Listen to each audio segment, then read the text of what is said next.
And now for your hosts, Maverick Rose and Michael Gross. All right, everyone, this episode of WrestleMagic, the Gardener, Michael Gross, and I will be talking about breakups. Now, this can range from tag team breakups, faction breakups, just anything that has kind of gone on in the wrestling universe, really. I guess we could call it that, or maybe just wrestling history. But without further ado, Michael, how you doing, man? I'm doing great. How are you doing, nephew?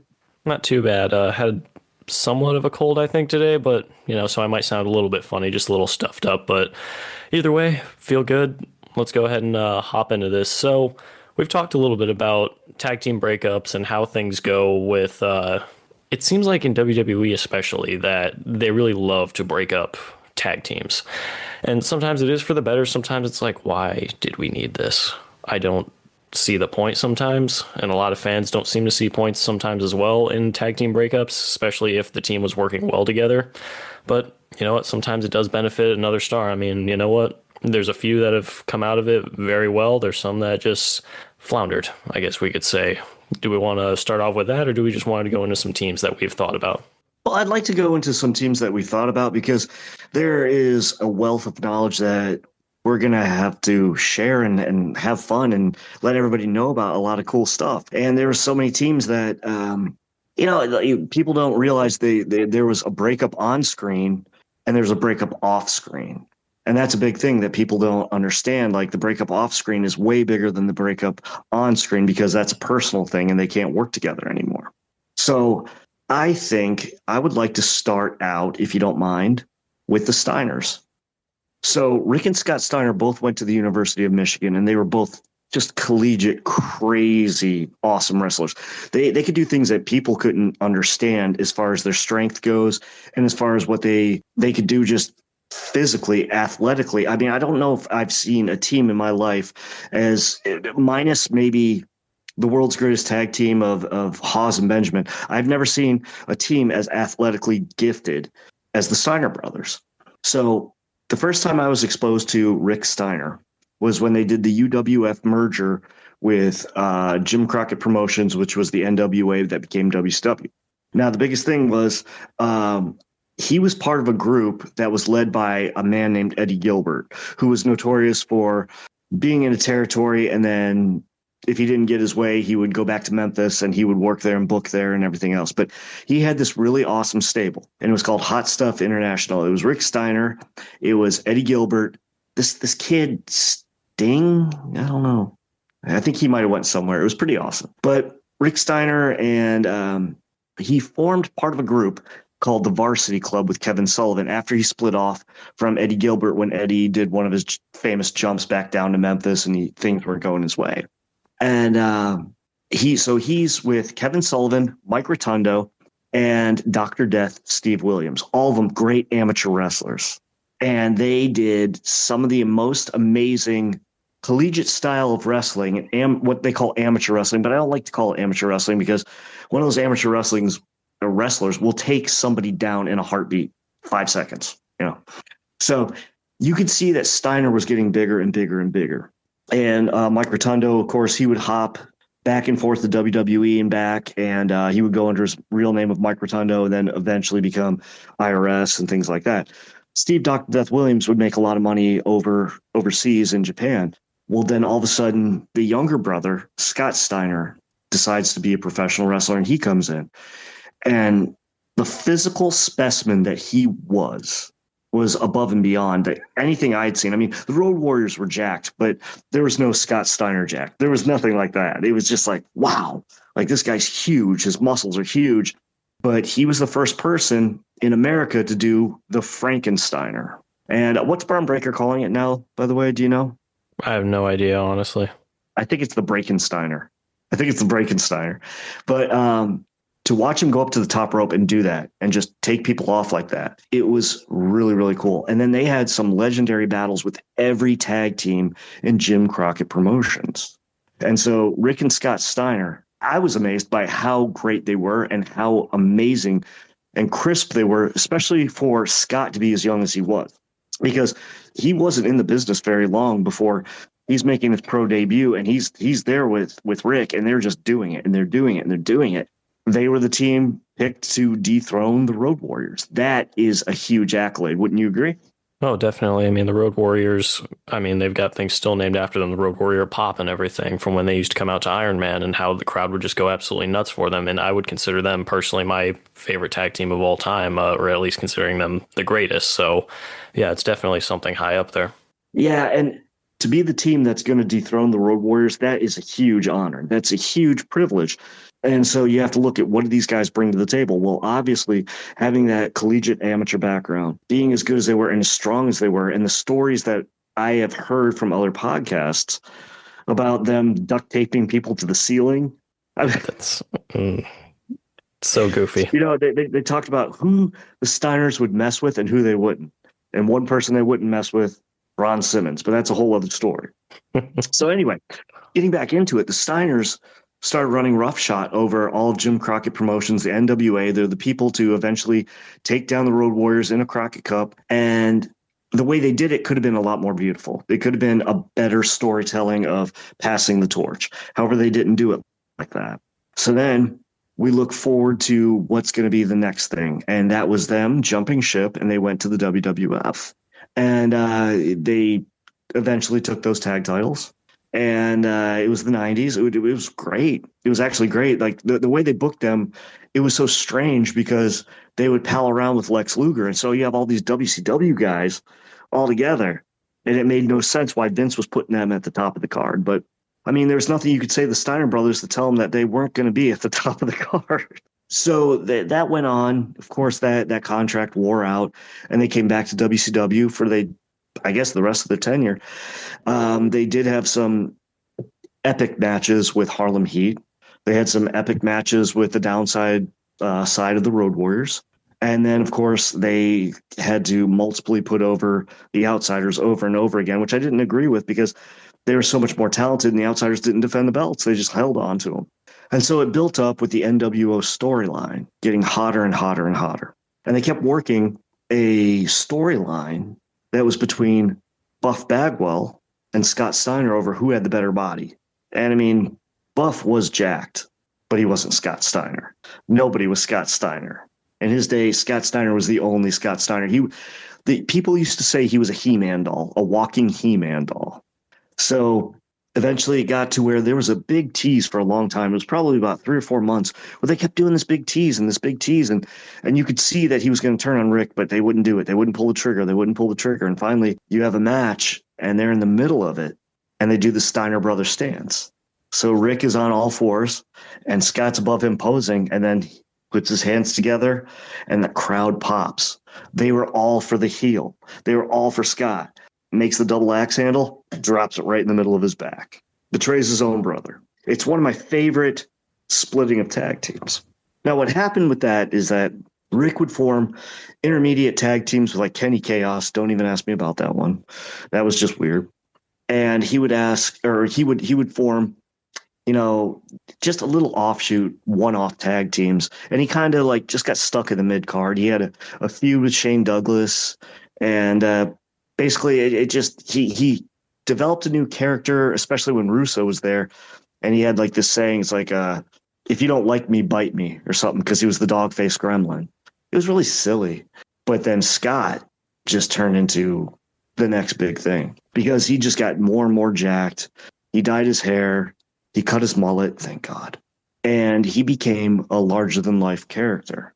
The only problem with Scott at this point was he couldn't do a Frankensteiner, and he could, but it looked so bad. He had gotten so big that he outworked himself out of his platform. And while he was the bigger star of the two, also he had problems with his temper. Don't know why, with all those muscles, I don't know why he had a problem with his temper. Steroids. But he would just, let's be honest here, man. Roid rage. It's a thing. It's not. I wasn't there. I can't say it, but there's been plenty of people who did. And, the shoots on DDP, the shoot he did on Steve Austin and The Rock when he was in WCW, everything that he did was, you didn't know if you're going to get Scott Steiner or the loose cannon. But everywhere he went, minus WWE, he was printing money. WWE by the time they got him, but we'll get to that in a second. So we have that big tag team split. So Rick is just floundering, and I hate to say it like that. And Rick, if you're listening, please don't beat me up. And Braun Breaker, if you're listening, please don't beat me up. But Rick wasn't really going anywhere. He was just spinning his wheels in mid-card purgatory. It was like when he first got out of, Hot Stuff International. Like they didn't, until they formed the Varsity Club, he was just there. And I hate to say that because Rick, excuse me, is super, super, super talented. But Scott, we all knew, was going to be the person that took off. And so Scott went on to WWE. He did not win any gold there. And he started out in a hot program where he beat the Schnikes out of Triple H, made him bleed. And then all of a sudden he's working an angle where he's with Test. And it was like a death knell. Now, the problem was, at this point, Scott Steiner was marred by drop foot syndrome. Now, you know what that is, right? Actually, no, I don't. Okay, so when you pick up your foot, when you go to step down, you always go heel first. When you have drop foot syndrome, when you pick up your foot, your toes go down first. So it makes your walking, your running, and your jogging, anything like that, completely cluttered. And so that's what happened to him. Like it took the Schnikes out of his whole direction. And so they knew that he was limited. And if you watch, he does a lot of pivot moves. He'll pivot on one leg and then suplex somebody, or pivot on one leg and do that because he couldn't lift. I think it was his right leg. He couldn't work it well. So it made the matches sloppy. Of course, Triple H had the golden shovel then. Everybody knows about the golden shovel. And so Triple H, if he didn't want to do something, he wasn't doing it. And so they had a couple of pay-per-views. They headlined it. He would beat Triple H, but it was never for the title. And then all of a sudden he was in this whole thing where he was with Test and Stacy Keibler, and it made no sense. As talented as he was, and as polarizing and charismatic as he was, and he was supposed to be the big breakout star, it didn't work. So he lasted WWE maybe 2 years tops. I don't even think it was 2. And then he broke off, and he went to TNA, reinvented himself, got a bunch of tattoos, and then he gave birth to one of the greatest promos ever. And what is that? Is that the Steiner math? Steiner math. And if you do all the math, I think he's like 250% of something. It's hilarious. And if anybody who has not had the fun fact of listening to Steiner math promo, it is just beautiful. It is a work in progress. And also, he had to be witness to one of the worst in-ring debacles of all time, and that was Sid's leg. He was wrestling Sid, and Sid jumped off the top. And folks, you have to have a strong stomach for it. Please, if you go to YouTube and watch this, have a strong stomach. Sid's leg went sideways at the knee. It is one of the hardest things to ever watch. And he was in the ring for that, and he was a professional for that. He was an absolute professional. So I'll give Scott Steiner his props. I'll give Rick Steiner his props. He birthed who is the man who's going to be the future of the WWE for the next 15 years, easily. I mean, what do you think? Braun Breaker, future of WWE? I do believe he is. I see him carrying the torch a little bit just because, honestly, he's the perfect monster. He is the biggest replacement possible for Lesnar. He's going to be on his way out at some point, guys. We can't see him being like Bill Goldberg forever. Show up, I destroy, I leave when I want. We're not going to see it happen infinitely, even though it is Lesnar and he doesn't seem to really age that much. His body has not really lost mass. It doesn't seem like he still just seems like a mountain of a man.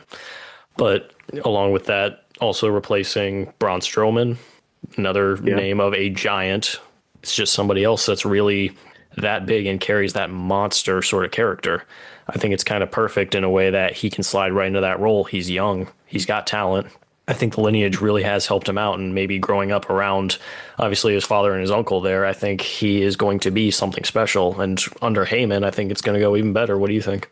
I absolutely agree 100%. And another thing I want to say about that is, like you said, like he has the genetics. I mean, his dad and his uncle are freaks. They're absolute freaks of nature. I've never seen freaks like that before. I mean, the Road Warriors were freaks, but they were also gym rats. So were the Steiners, but it's a different kind. It's the athleticism. I would like to see, at his peak, when young, Rick Steiner wrestle Brock Lesnar. I think that I would just love to see it. I think that's like an untold, unsung story that people do not talk about. They talk about, Kurt Hennig and Kurt Angle and everything else. But yes, they were great wrestlers, but Steiner was an All-American too. And I would love to see those two monsters just wrestle in the middle of a ring and just actually amateur wrestle. I think that would be, or even, Amateur wrestle or go MMA style on it? Because watching amateur wrestling, good call. like freestyle, or what are we looking at here? Greco-Roman or Greco-Roman, basically freestyle probably because that's what they did mostly collegiately, or Greco-Roman, either or. But I think that would just be a hoss slugfest match of who is the best amateur wrestler. We would see something. This is what the new, Eric Bischoff and the late Hulk Hogan's idea is. You wanted a young Rick Steiner versus a young Brock Lesnar for this whole, free pro style wrestling or whatever it's called. So I would love to see that. But that's the point of Braun Breaker going into the future. This is what they begat. So this tag team splits. And that's what the true, message of this whole recording is, the fact that they split. Scott Steiner got bigger. Rick kind of faded into the background, unfortunately, but he created something very great for the future, and that's Braun Breaker. And I think they should really call him Braun Steiner. They've acknowledged, Paul Heyman has acknowledged it in interviews, he's a Steiner. So stop calling him Braun Breaker. Braun the Breaker Steiner, I could deal with that, or the Breaker Braun Steiner. Okay. But I mean, he has so much more to give with his own last name because of the split and because of who his uncle became and how big his uncle was. You have any thoughts on that? Well, I had a few thoughts on Rick Steiner. Didn't he work with Judy Bagwell for a while? You had to go there, didn't you? Hey, I'm just thinking about it. Towards the end of his career, he's working WCW. Nitros are going kind of weird. And then that angle came up. And I'm not dissing him for working for her. I'm not dissing the whole storyline or anything that happened. But it is just another part of his career. And it's weird to think back on because I was watching a lot of Nitro before WWE Network went down, especially here in the UK. Because that was only, last year, I think, that we still had it. And I remember texting you every once in a while, hey, I'm watching a Nitro from, 98 or something at the time. And then eventually I remember seeing that and just questioning what was going on, that this is the team that they decided to put together. But Rick Steiner's character, even though being Dogface Gremlin and not having any crazy depth or lore to it, it's still a very fun person to watch, just because you don't always have to have somebody with a million books about yourself to explain to somebody. You can just be Rick Steiner. You can just be who you are to an extent.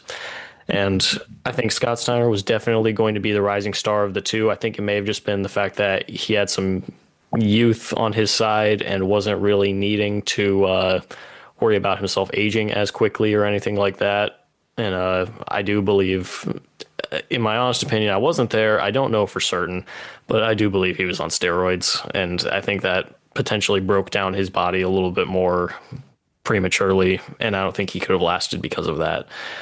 I do believe that the Steiner Math promo was something special in its own goofy way, just because it didn't have to make sense. It just had to be funny.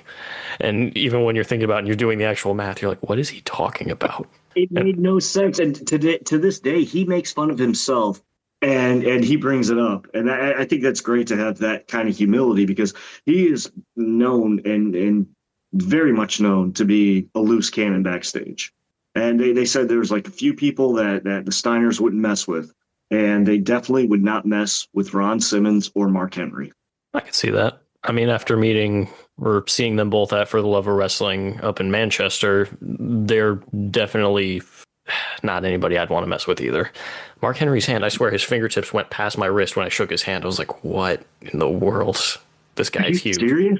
Yeah, when I shook his hand, his fingertips went down past my wrist. I was shocked a little bit, but and Ron Simmons, he just had that tough, almost like dad sort of energy with him. And some of the stories that we had heard from Mark Henry and I believe D'Lo Brown and even The Godfather, where he's actually the one who coined the phrase "know your role" backstage before The Rock said it. At least that was their story. That was just something that he would say whenever it's coming time to decide who's driving to whatever event while they're all going together. He's the veteran. He'd come in, hey, know your role, rookies. Throw them the keys, sort of thing. That's part of Ron Simmons. Awesome. I didn't know that. I really didn't know that. That's really cool. That's a good fun fact. Agreed. But yeah, I do believe the Steiners had their lineage. I'm glad to see Braun Breaker going where he is. I do think there's nothing wrong with just calling a wrestler with their real last name or with their parents' last names or just family last name, I should say, because, who's to say what if it's a grandkid or whatever.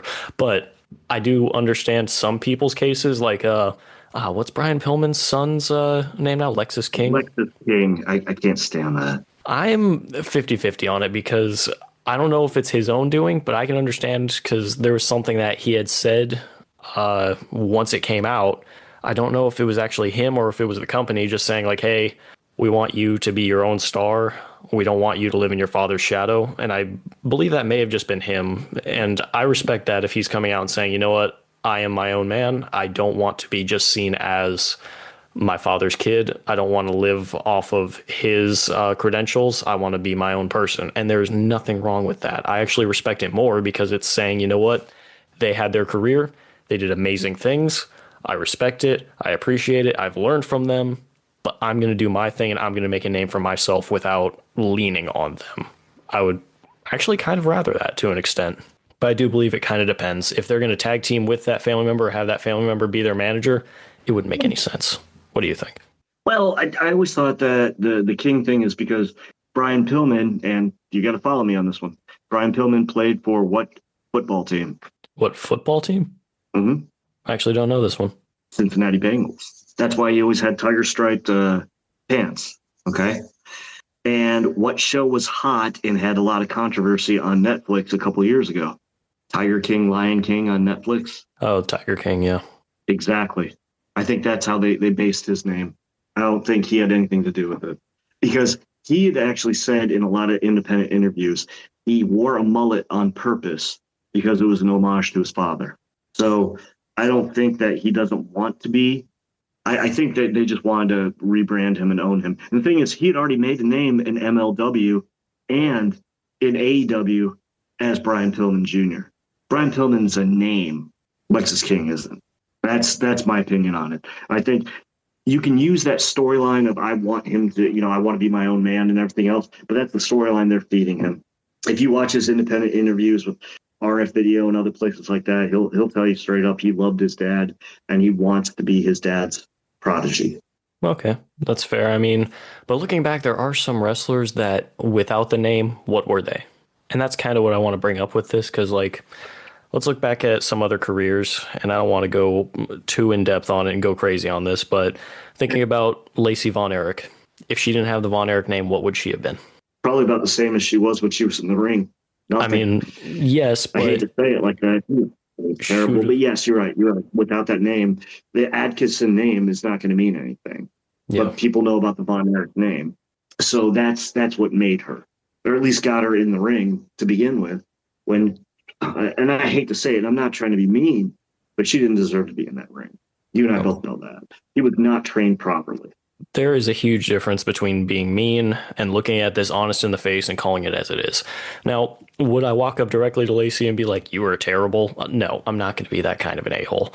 But being realistic, it is not somebody that I would look at and say, yeah, you were definitely in the top 100 women's wrestlers that I've ever heard of. I couldn't do it.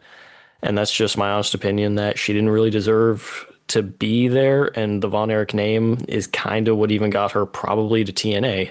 And yes, it probably put some eyeballs on there at first glance, like, oh, there's a Von Erich. And then everybody's going to look. And that's honestly all that really happened. The biggest thing that I can remember happening in her career was that Family Feud episode, or however many, where she basically flirted with Steve Harvey a little bit, or just conversation, whatever you want to call it. But that's all I can really remember about her. What, flirt with Steve Harvey? I don't know, man. That seems a little strange, man. I'm not swinging that way. No, let's not cross these bridges, right? Let's have some fun and let's talk about this. So the Steiners were one of my favorite tag team breakups, and it's because Scott Steiner he went from you have to see this freak on TV to a household name. So I'm going to throw that out there because I do believe that was a major breakup in tag team wrestling. Okay, fair enough. So Steiner's definitely one of the bigger breakups. The team that I'm going to say, it's been a lot of off and on. And I'm saying it because it's more the story that kind of goes into it that I want to talk about, and that is the Hardy Boys. Now, they had started sometime in the 90s. I'm going to say sometime because I believe it was in the middle of the 90s, and from what I remember, they made their debut at like the age of 16. So Yeah. pretty young at that point, you're not even out of high school yet, or most people aren't out of high school. I don't know if they graduated. I don't know when they graduated. I'm not an expert on that. Illegally wrestling. Yeah, illegally wrestling. Yeah, exactly. But who knows? Maybe their parents signed waivers or something. I don't know how the times were back then. But either way, point being, so you see them together until I believe it was 2002. They disbanded. I don't know the exact reasons why. I've read a little bit, but it hasn't given a full explanation besides, you got Lita splits off from Team Extreme. You've got Jeff and Matt, and I believe Jeff actually ended up out of the company for a little bit around that time period because of maybe some drug issues. And I not 100% wasn't there. I'm not going to accuse anybody of anything, but, if you read reports, you'll probably know a little bit. Either way, so Jeff and Matt, they break up, they get back together a lot, but they have that legacy still, no matter what. You can look back at any point in history and you're still going to say those TLC matches, the originals between Christian and Edge, the Dudleys, and the Hardys, those were some of the biggest extreme hardcore matches to happen in WWE.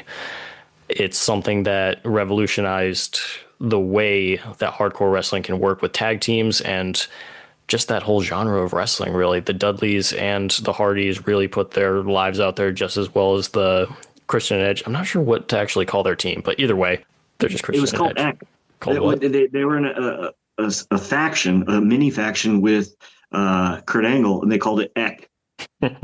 So Eck, no, I'm not calling them that. This is ridiculous. But yeah, Christian and Edge. They were the Brood. Eventually. They were the Brood originally, and then it was just Edge and Christian after that. Fair. But yeah, so those three teams really put a lot on the line and really became something, and they really showed what hardcore wrestling could be when put on a WWE screen by those three teams, I should say. But Jeff and Matt Hardy really continued that while Dudley's kind of left out to go to TNA. There's nothing wrong with that.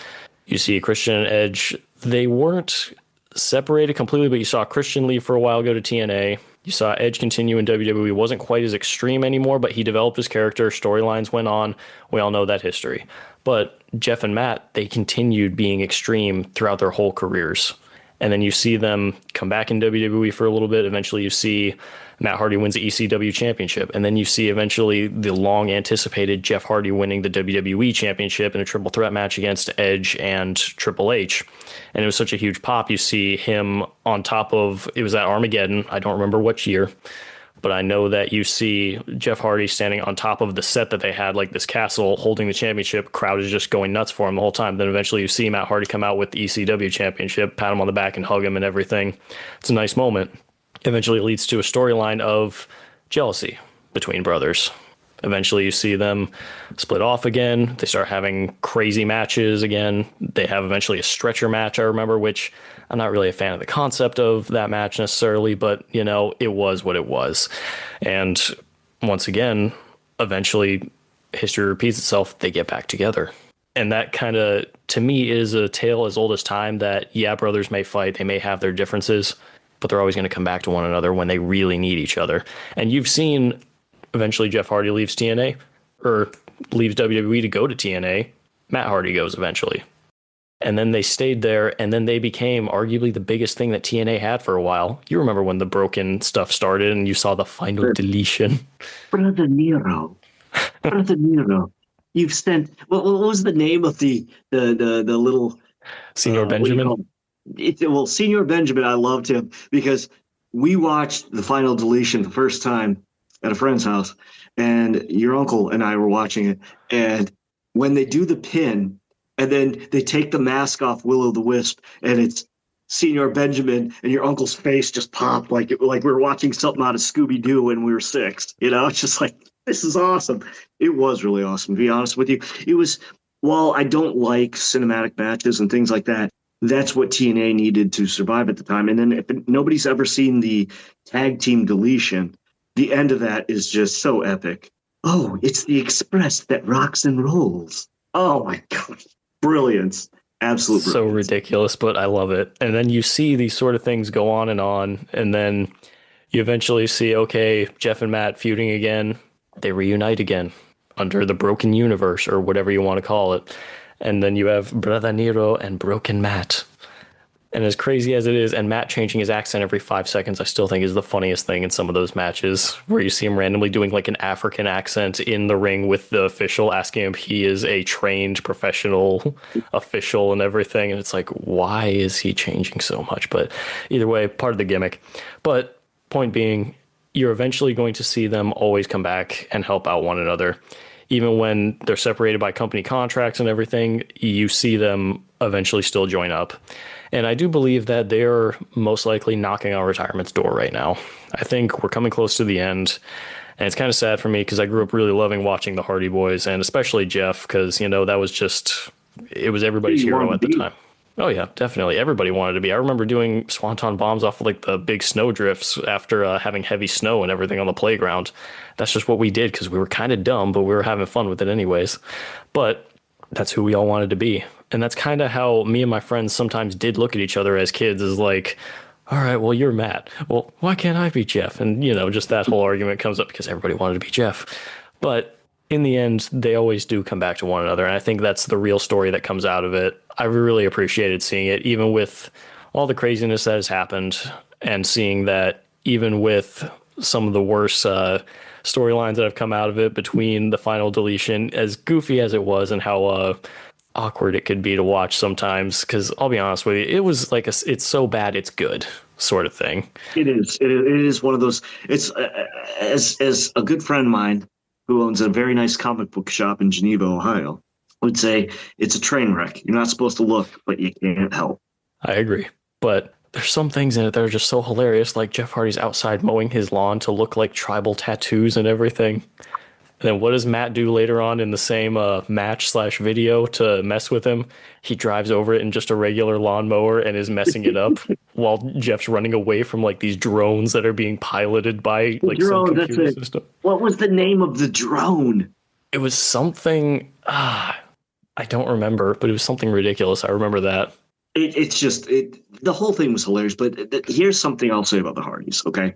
And I mean this wholeheartedly, is the fact that they started wrestling at like 16. I mean, illegal. They should not have been in a ring. And it doesn't matter if your parents sign off or not. I mean, no sports, commission is going to come in and say, you can run a show tonight with these guys. So obviously WWE was lying for them at the time to say that they were over 18. But those guys took so many beatings, so many lumps and everything else. I remember seeing them on Shotgun Saturday Night. There's a blast from the past. This was a show that was on Saturdays that was supposed to be edgy to compete with ECW, but it was so bad that basically they canned it after like 6 months. But they would make fun of wrestlers. So on their infographic, it said Hardy Boys. And then underneath that, in little parentheses, searching for Nancy Drew. Yeah, they did that. They went for the other Hardy Boys. Yes.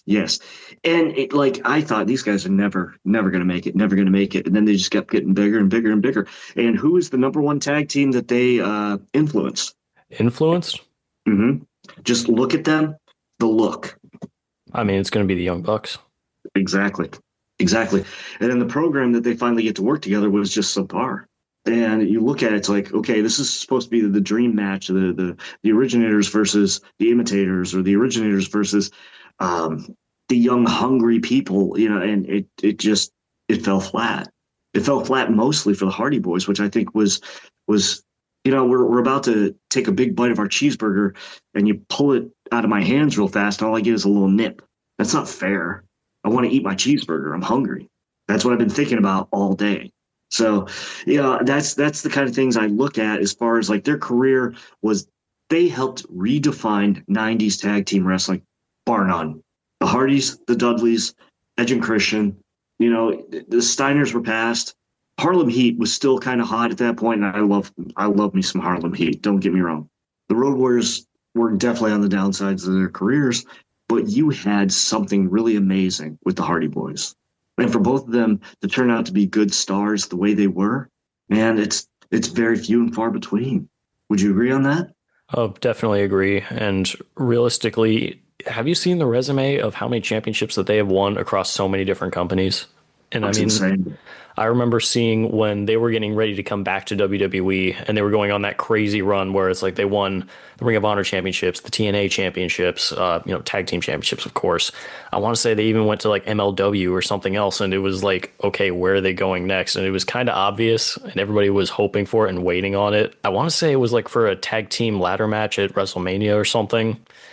I can't Hmm. remember exactly what it was. I believe that's, yeah, I want to say it was that. And they said there was going to be one mystery team. And it was like, come on, we all know who this is.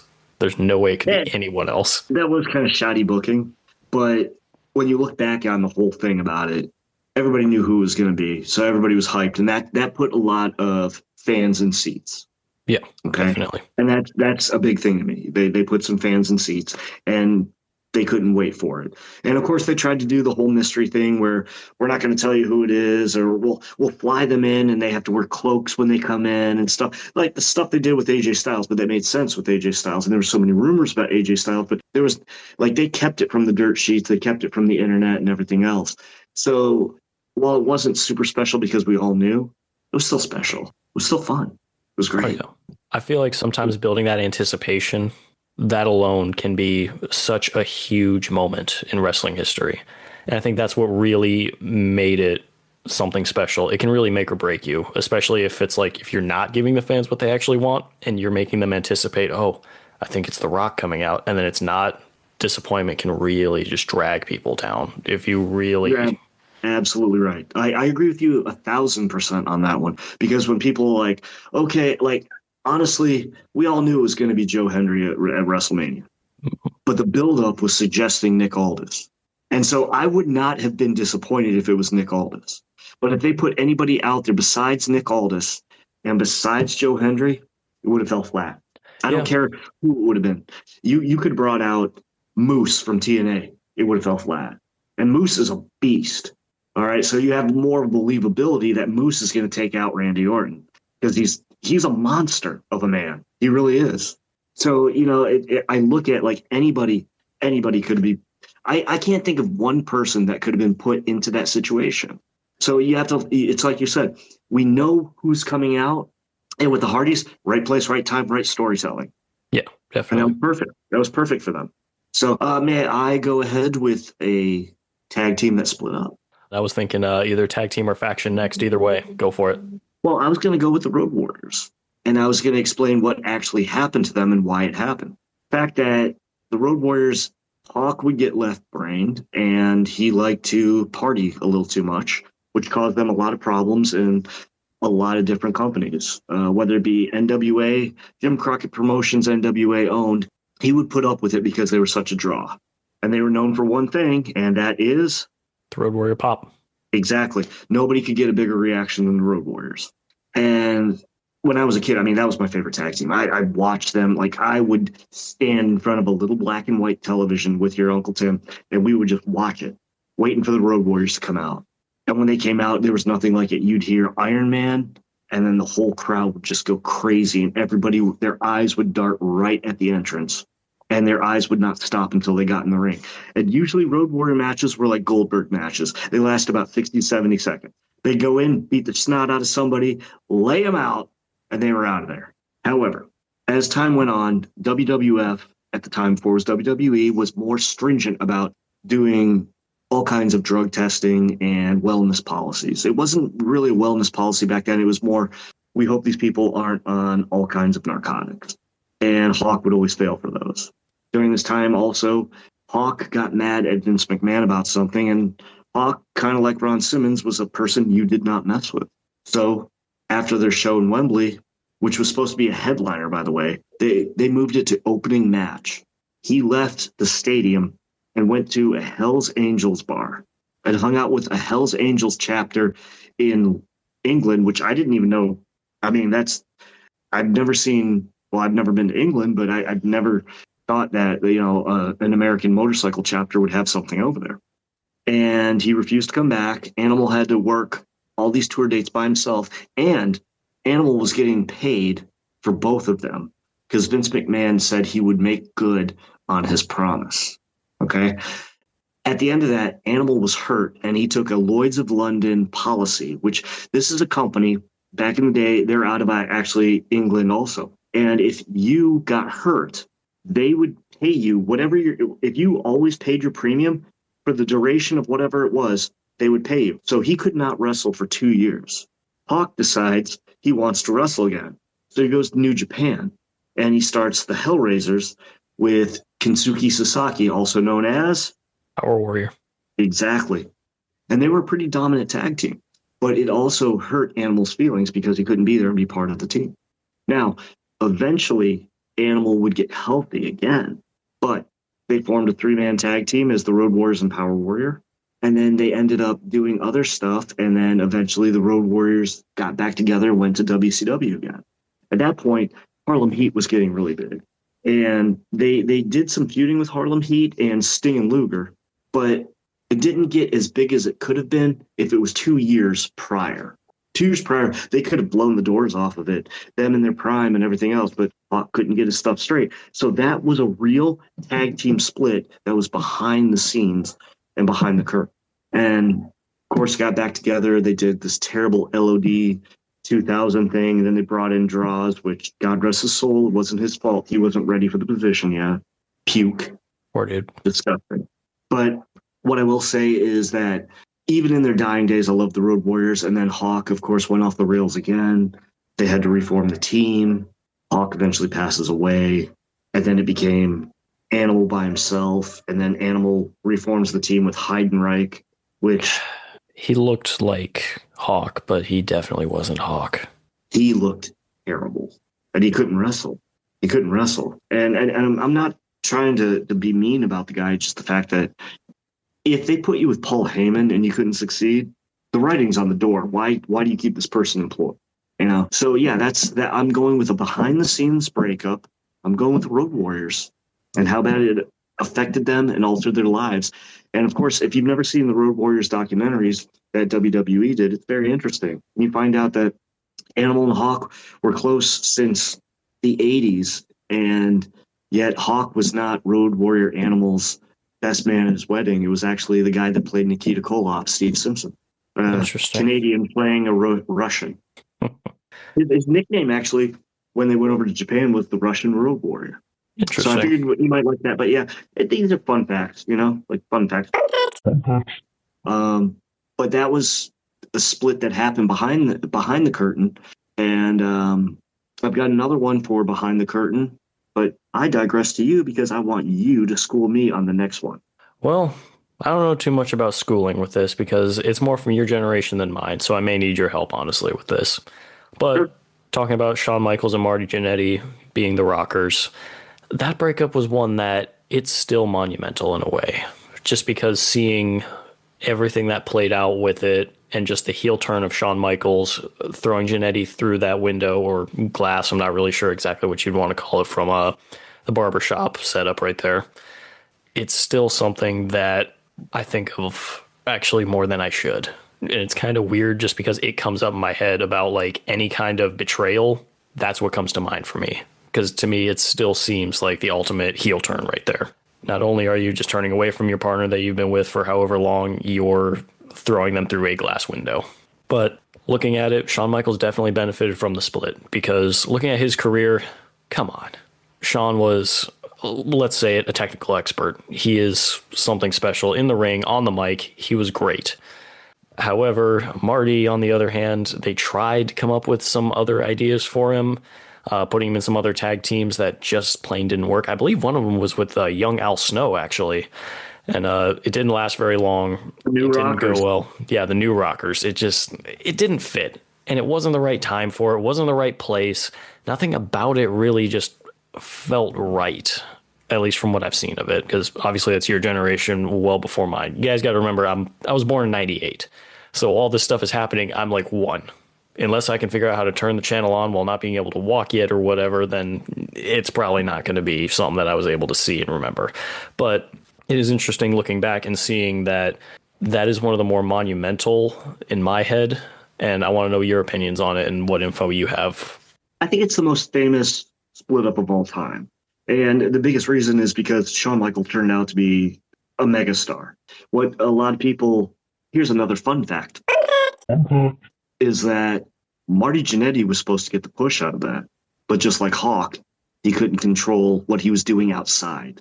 And that got him in a lot of heat with the office, and that's why he got furloughed, so to speak, so many times. But he was supposed to be the bigger person of the two, which you look back at it and you're like, could you imagine Marty Jannetty passing the torch to Stone Cold? I couldn't imagine Marty Jannetty having a career versus streak match. That's damn sure. And of course, I mean, Shawn Michaels was quite the politician, and there's a lot of beliefs behind that and a lot of things, but that's neither here nor there for you and I to speculate. The fact is, I loved the Rockers when they were in the AWA, and they were former AWA tag champions, and they were known as the Midnight Rockers. It was a combination of the Midnight Express and the Rock and Roll Express. And it was something that Vern kind of put together for the two of them, and they worked really well. They had great chemistry. But the way they wrestled in the AWA was so much better than the way they wrestled in WWE. Vince wanted them to be generic high flyers. Whereas in the AWA, the coolest thing about the Midnight Rockers was that they would use heel tactics as baby faces. It was so cool. So it's like Marty Jannetty's working somebody, the referee's back turned, Shawn Michaels would make a tag slap above him and then jump in and take over the arm wringer, and the ref would turn around and say, oh, you're good, guys. I believe you did it. I believe you tagged. I love the way they did that. That was their niche. So when they first came out in WWF, WWE, whatever you want to call it, okay, I was like so amped, and then I saw what they got turned into. And I was like, why are you doing this? These guys are great workers. They can do a lot of stuff, but they weren't letting them do what they do. And of course, Vince's world is a babyface has to be a babyface. You know, rainbow's got to come out of your backside. You know what I mean? And it just did not make sense. And so that was part of their decline, and people didn't buy into them. Like the whole throwing your fist, do a promo that was really, really cheesy, mugging for the girls that, and they had a weak finisher. The rocker dropper was just one of the worst finishers I've ever seen in my life. Do you remember what the rocker dropper was? No, not at all. Okay. It was really goofy. Like basically, I think Shawn would back up and Marty would stand on his shoulders at the turnbuckle, and he'd jump off with a big fist. That's it? There's a climax right there. That's just they when they first came in, they were putting over every tag team. The Twin Towers, Akeem, which was One Man Gang, and Big Boss Man, they got squashed by them. Power and Glory, which was amazing. Hercules and Paul Roma, that was a great tag team, and they had one of the best finishers I've ever seen in my life.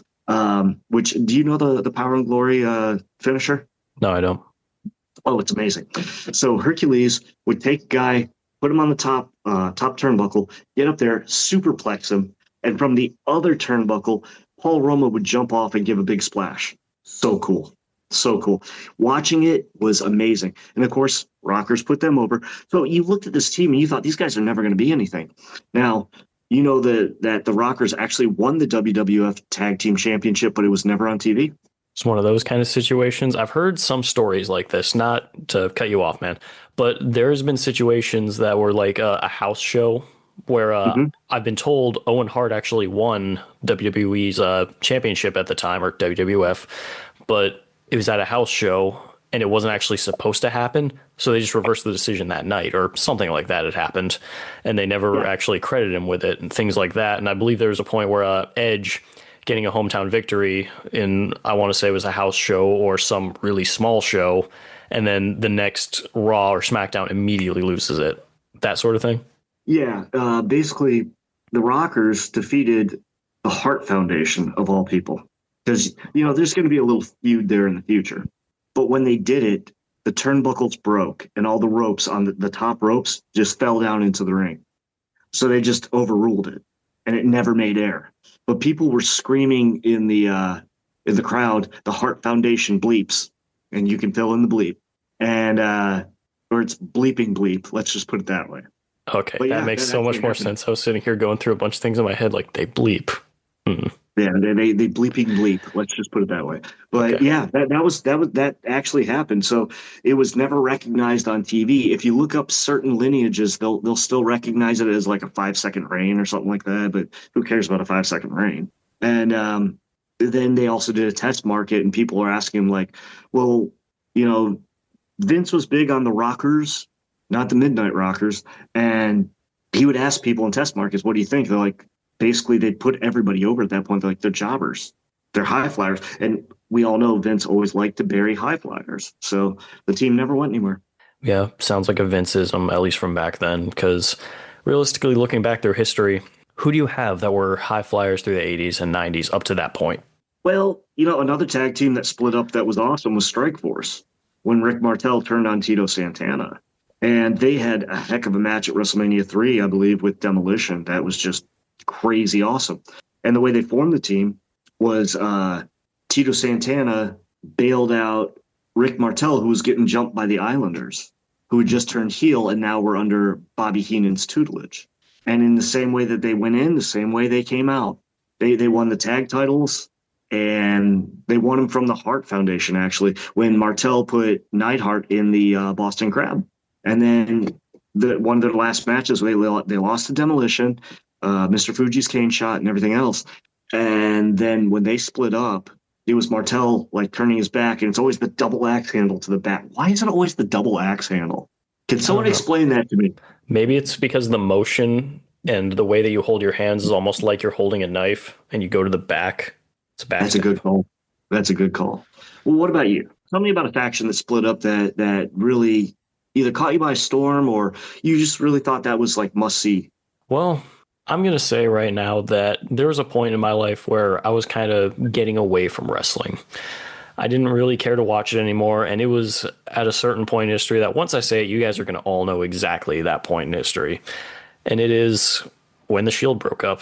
But that was one episode of Raw that I actually did see. And it's really weird to me thinking about, like, I just remember it was on one night. I wasn't really interested at the time. And I was like, oh, okay, there's a Shield. They're kind of cool. Kind of like the military-esque sort of thing that they do. It's almost maybe kind of mercenary-ish because, they always do the phonetic alphabet with spelling out Shield and everything. They've got the bulletproof vests on, or plate carriers, I should say. And then eventually you just see them in the ring after whatever event had just came up, which once again, sorry guys, at the time I wasn't really interested in wrestling. I was kind of leaning away from it. I was in high school, you kind of start to branch out, figure out other things that you enjoy. And I just remember seeing Triple H come out, microphone in hand, and saying there's always a plan B. And then seeing Rollins come up with a chair. And I just remember thinking in that moment, like, I am not even invested in this story, but this was a nice turn. I didn't think this was something that I would see happen. And then seeing the way that Ambrose looked at him, just so much disgust, hate, and I want to also kind of say fear with it from what had just happened. But then you see this storyline that just plays out where it's like Ambrose is nonstop going after Rollins. It felt like for years or something, I'm just seeing Ambrose going after Rollins again and again. And it's like he just never wanted to give up on it. And I didn't mind Ambrose in WWE, but I feel like he's more himself as Moxley over in AEW. And I feel like he's doing what he enjoys more because I don't think anybody backstage is telling him, hey, make sure you go out there and bleed tonight. I don't think that's happening. I think he's doing it himself. I think it's part of the hardcore character he enjoyed in the indies. What do you think? No, honestly, I agree. And you know what saved that storyline of just rehashing Rollins versus Ambrose was when AJ Styles came in. Yeah, because they could plug him in with both people and he could do any kind of style because he's AJ Styles. He can do any damn thing he wants, really. And especially when, that was, you realize that it was almost 10 years ago. Yeah. And to see AJ being plugged in with all those people, it was perfect. It was perfect because now we had relief from just one storyline of three people. And that's what I loved about it. That's really what I loved about it. I think it was just, that was the thing that saved that whole era, I think, was AJ Styles. And when they were building onto Roman Reigns and giving him mega push, it really was AJ Styles, that breath of fresh air and that indie sensation that nobody believed in.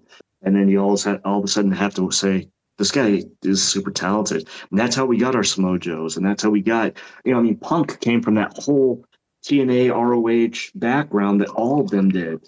So, and you think that, and people don't think that, like, because of what AJ did getting into that, he set a standard. They almost got Kenny Omega. Almost. They had him in development, but he just decided it wasn't his thing to be there. Well, no, I'm talking about like when he was negotiating between helping start AEW and going to WWE when he left New Japan.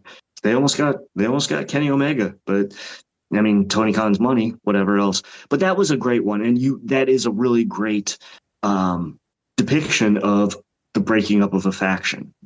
I think that was, to me, one of my favorites for the last probably 10, 15 years, because the Shield actually meant something. People talk about, well, aces and eights and this and that and the other, da da da da da. But I mean, brass tacks and baseball bats, when it comes down to it, the Shield meant something. And they ran roughshod over everybody. And I told you one of my favorite turns, my favorite face turn was when the Shield backed up Jerry Lawler in Memphis and turned on Kane. I loved it. So anything that happened with them, I wouldn't say it was must see TV, but it was good. And then to have one of them turn was better. So that's a great call. I like that. I like that a lot. I'm also going to go with the Heenan family splitting up when Haku, I think it was WrestleMania 4, when they were taking on Demolition, accidentally kicked Andre in the face, which cost them the Colossal Connection to lose the tag titles to Demolition. That was amazing, because then Andre was mad and he choked Heenan because Heenan started disciplining him because he took the pin, I think. If I'm not mistaken, yeah, he took the pin from Demolition. And he took the pin from, I want to say, Axe, which is Bill Eadie, who used to be the Masked Superstar, because they used to tag together in Japan as the Machines. That is a good one because that split the Heenan family. And then they had a program worked out where Andre was going to get vengeance on everybody, but his body just went really fast. At that point, he was deteriorating super, super fast, and they retired him, which is really sad because if people didn't see Andre when he was young in the 70s, I mean, correct me if I'm wrong, nephew, did he or did he not invent or revolutionize first the tombstone pile driver? I'm not sure about that. Honestly, that's out of my realm of expertise. On move origins isn't something that I really know too much about. Honestly, it's not something I've kept up with an insane amount, really. So what I'll tell you is, yes, he did. He basically he would use in Japan as his finisher, not only a tombstone pile driver, he would do it corkscrewing. Andre the Giant. He would do like a spinning tombstone. That's why it was given to the Undertaker, because Vince knew Mark Callis was going to be his next Andre the Giant. So the Undertaker was given, it was a gift. And at that point, when Andre's body started going in the 80s, he changed his finisher just to an elbow drop. But theoretically, 7'4" and 600 pounds dropping an elbow on you is going to stop your heart. So that's why it was changed, and because they wanted to protect Andre and use him as long as they possibly could. Yeah, and looking back on that as well, do you remember when the Big Show's finisher stopped being a choke slam and just started being the punch? No, I don't remember, but I will tell you, for a while he used a spin around thing where he'd put somebody in a headlock and then he'd spin around and drop an elbow on him. And he used that for a while, but people weren't getting to it. Do you know why his finisher is the choke slam? That's a good question. Why specifically Big Show's finisher is the choke slam? Mm-hmm. Not really, but I noticed that for some reason, most of the bigger guys all used the choke slam. Between you had Kane, Undertaker, Big Show. I want to say Great Khali might have even used it at some point. It seems like all the giants in WWE, this just seems to be their thing. So in WCW, nobody was using that. Okay. The Big Show's original finisher when he was the Giant was a powerbomb. All of a sudden, somebody named Kevin Nash comes over. And they had this whole thing like, who's the master of the powerbomb? And Kevin Nash did probably one of the most dangerous powerbombs I've ever seen in history, where he dropped the Big Show on his head and almost broke his neck. Like, if you can go back and watch, I think it was like a Halloween Havoc or something like that. It was disgusting to watch. And after that, Big Show started using as the Giant the chokeslam, because there could only be one person doing the powerbomb. It was silly. It was really, really silly. But yeah, if you ever go back and watch that, like, Kevin Nash had no business trying to pick up. And at the time when Big Show was the Giant, he was probably 500 something pounds. I mean, he was big. He was in shape, but he was big. And it's like, why even attempt a move that you could potentially kill somebody with? Huh? Well, yeah, I agree with that. And muscle weighing more than fat, it makes sense. He would be probably jacked at that point. Well, if he was jacked, then yeah, he'd probably weigh more than he would being fat at that point, I guess we could say. It kind of depends, though. There's a lot to the biology behind that, I guess. But we don't need to get into that. We're not going to sit here and, yes, so let's talk about the bone density. No, there's no point in going over this right now. But yeah, it is interesting looking at some of the history of these things. So back on track, though, who was a faction otherwise that you believed was just a huge deal to see break up? Because, yeah, I mentioned the Shield, and I do believe that's one of the more monumental within the past 10 to potentially even Oh, 20 yeah, years. easily. I mean, Aces and Eights breaking up, yeah, was different, but it didn't feel like a full-on breakup. That was more of like a dismantling, I guess. I don't know, just because I remember seeing the match where Mr. Kennedy pinned, I want to say it was Bully Ray, and then with that, Aces and Eights was supposed to be no more after that. But outside of there, who else did we have? Like the Core, I'm the gonna say Nexus. the off air breaking up of the Four Horsemen. When Yes. Tully and Arn decided to go to WWF, the Horsemen, it just didn't make sense. All you had was Barry and Rick, but you're still the Four Horsemen, but there's only two people. And they actually toyed with the idea because their manager was J.J. Dillon of having dual managers, J.J. Dillon and James E. Cornette, and having the Midnight Express go into the Horsemen. And that was a big deal to me because I remember, like, for all you folks, because, watching, I, on Saturday nights, lived for Jim Crockett Promotions NWA. It was more serious wrestling. They swore a little bit. There was blood. And then on Mondays, I would watch Primetime before it was Raw, and that was cartoonish wrestling. But I loved wrestling, so I had to watch, And Saturdays and Sundays, the 2 hour block on Saturdays and the 1 hour block on Sundays it's really what I live for. And seeing the Horsemen not be the Horsemen, but they're still calling it that. And people, they came to you from a studio, and in the studio, all these people are chanting, "We want Tully, we want Arn," and everything. And I'm like, what's going on? I didn't know because I was 11, 12 at the time. And then when I saw them Saturday or Monday night on WWF programming, I was just like, I almost felt hurt personally. I was like, my favorite faction is broken up. What's going on? Why are these guys in the WWF? Why are they with Bobby Heenan? Where's JJ Dillon? I could not deal with it. I'm not joking. I could not deal with it. And I guess because I was so invested in the Horsemen, such a huge Ric Flair fan, especially when I was that young growing up. That's who I wanted to be, was Ric Flair. And I've said it before, the day he passes away, I'm taking a day off work. I'm not making any bones about it. There's very few people I would do that for, but Ric Flair's one of them. And even though he's a little bit of a space cadet these days, Space Mountain is the space cadet, right? But yeah, seeing the Horsemen split, and I'm thinking, okay, what are you going to do with the Horsemen? What are you going to do with the Horsemen? And that's when they had to go into single storylines for Rick and single storylines for Barry, but it just was not the same. And then when they tried to reform it and they brought in Paul Roma, it's like, no, this isn't the Four Horsemen. This isn't the same. It wasn't the same without Tully. It wasn't the same. Just a lot of things. The Horsemen splitting was a dagger in my heart. Do you remember when they tried to recreate the Four Horsemen for TNA? Instead, they called it Fortune. Yeah, that was just terrible. And I remember Jay Lethal tearing him a new one, and that was beautiful. Yeah. Oh, yeah, because I am the nature boy. God, I love Jay Lethal. We talk about an underutilized talent today, but that's not what this is about today. This is about great teams that split.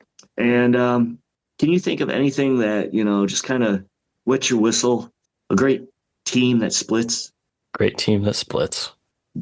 Top of my head, no, I can't. I mean, I would say the sweetest split ever would probably be Kit Kat.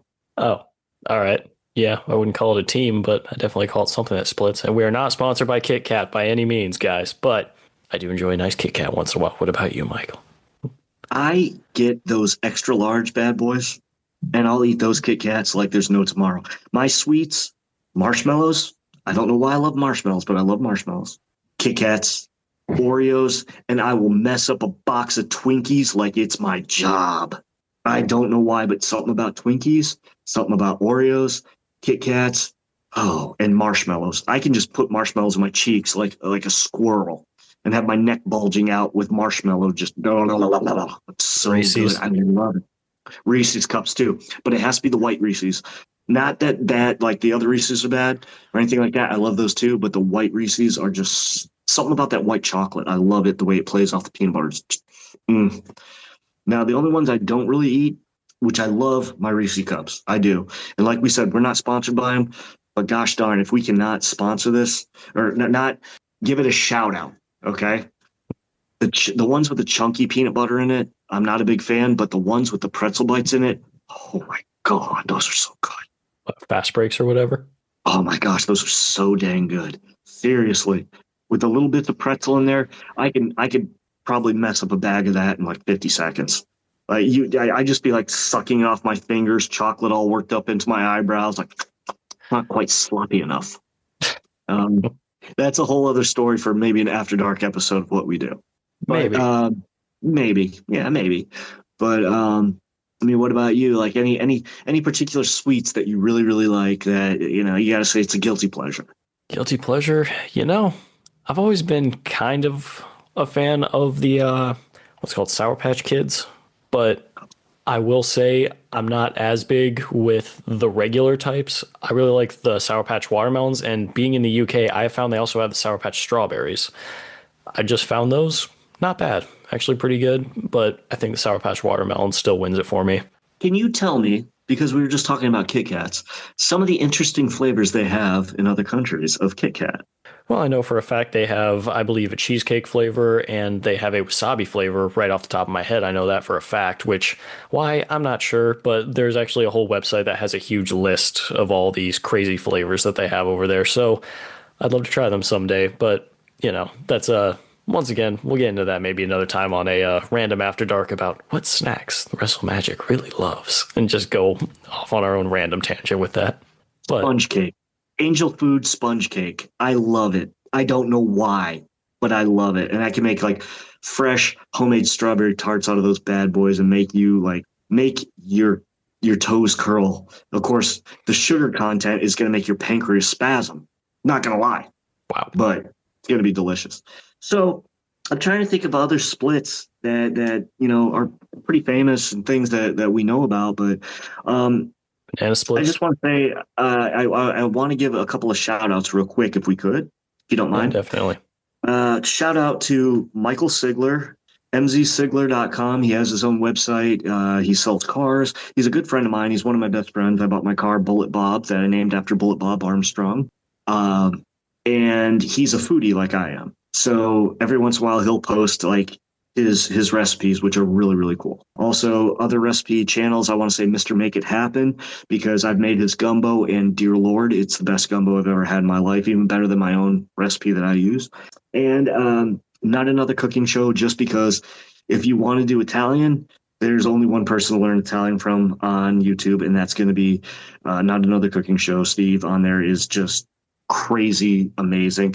And a little comic shop that we know in Geneva, Ohio, our good friend Tony Capo with Robot Zero, and everything he does there, and especially the fact that he's holding on to comics for me, so I don't want him to throw them away. Hey, have you at least paid for him and he's just holding on to him? No. I actually am putting together his pick list, but it's just, hey, don't want to be on the bad side, right? Of course not. Of course not. Tony's a good guy. We also may call him DJ Hamster Love from time to time. DJ Hamster Love. That's going to be on definitely on an after. Yeah, when we explain that story. But I know that we have a certain message that we've been kind of prolonging putting out there. Michael, would you like to start this off, man? Because I think it's time for us to rip the Band-Aid off and just discuss it. And let's just go for it, man. Ladies and gentlemen, WrestleMagic will continue. However, we are not going to be on the WWE podcast anymore. I want to personally thank Matt, and I want to thank everybody that we've met, all the friends and family that have become people that we know and we talk to, and we may have never met physically, but we have phone conversations with and we talk to every day in life. Maybe not every day, but it's important that we keep these connections. We are leaving the WWEpodcast.com. We are going to be on WrestleMagic Pod on YouTube from here on out. There's a lot of interviews that we cannot do that you've been blessed, and you and Scully have worked very hard to find these people, but because the name WWE is associated with it, we cannot do these interviews. So what we're going to do is go out onto our own right now. And there's no malice, ill will, or bad feelings. I want to say thank you to Matt. I want to say thank you to somebody that I talked to that you guys remember, Mimi Burris, to Rocky T. I want to say thank you to Anthony DeMarco. I want to say thank you to Michael Ritter, to Ashley Manns, to everybody that we have come in contact with. And if I'm missing a few, I sure as hell cannot forget Memphis Mark, one of my good friends in life and a man who saved my life, seriously, a couple of times. I want to say thank you to Jay, who used to do the NXT report. I'm not sure how to say your last name. It's Gumair or Gumier. Whatever it's pronounced, you've been a great guy. DJ Kuzmo, thank you. And some of the people who would Tune into the mailbag. Miller from South Africa, thank you. I can't say thank you enough for giving us the beginning of a platform that we're going to take into a different direction and onto a new level. Maverick, what would you like to say, sir? Before I start, Michael, can I get your recommendation for this week? Because that is how I'm going to start this off. My recommendation for a movie? Movie, TV show, video game, song, recipe, dog breed, cat breed, doesn't matter. What are you looking for, man? A Few Good Men. I've been watching A Few Good Men, I don't know why, lately, and Platoon.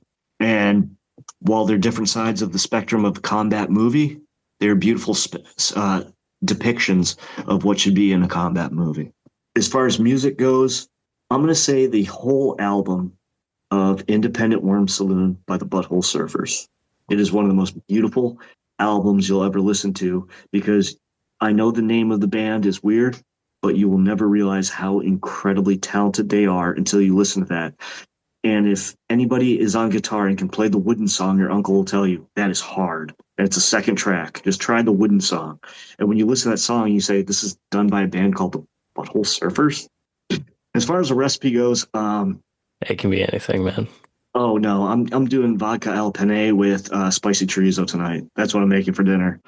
That's what I'm making. Television shows, I really don't have one right now. Just enjoy your wrestling, everybody. Enjoy your wrestling, because there could be a day where there's no streaming or there's no TV networks and we don't have wrestling. And then we go back to the territories. That could be actually a beautiful thing. We don't know. And of course, I'm at 144 Captain on X. You can reach me anyway that day. And I just want to say thank you to everybody who supported us on the WWE podcast. Thank you, Matt, once again. Thank you for everything you've done. Mav, it's yours. All right, so I'm going to start this off with my recommendation for everybody, and there's a reason behind this. So, recommendation for this week, it is a song called Lost in Vivo, the piano rendition.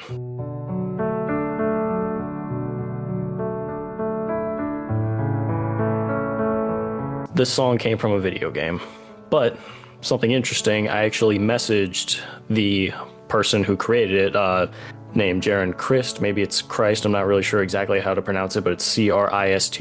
So you guys should definitely look him up and look up this song. And he actually gave me permission to use it for this podcast. Just a quick message, and he had actually said, hey, yeah, man, use it. I don't mind. I really appreciate you messaging me and asking.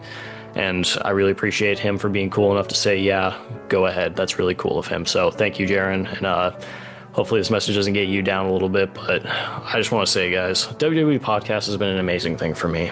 Matt, thank you for letting me come on here and just babble on and start talking with all these wrestlers that I looked up to as a kid, eventually started learning more about as an adult, and decided, you know what, I want to keep asking these questions and I want to figure out more about these guys. And I want to thank the audience for sticking around and listening and just being there. I worked my butt off for you guys. I hope you guys remember that and know that, because there were times I was getting up before work at like 3 a.m. to do some of these podcasts, to work with some of these talents and these interviews, and maybe even sometimes shows that were well past like 2 to 3 a.m. over here in the UK. But I worked at it, and I feel like I grew here. The only person I want to give a shout out to, really, outside of Matt, of course, is going to be Memphis Mark, because I remember in the beginning, all I did was I messaged him and I told him what I thought. How hard that he needed to hit certain points and how he needed to fix the way that he did certain things. And he wanted to pull me in next and said, I want you to be a part of this too. Thank you for fixing me and bringing me in and really making me into this show. So, Matt, I have no ill will towards you, man. We worked hard. We've done a lot of crazy interviews and a lot of different episodes. I've given you what I could, man. And no ill will, no harm done, no foul. I hope that you understand we want to grow in our own direction and become WrestleMagic Pod on our own. To everybody out there, for the last time on the WWE podcast on the WrestleMagic segment, do something nice for somebody. You never know who needs it out there. And please, help your fellow man. Somebody needs it out there. Thank you, and good night. WrestleMagic.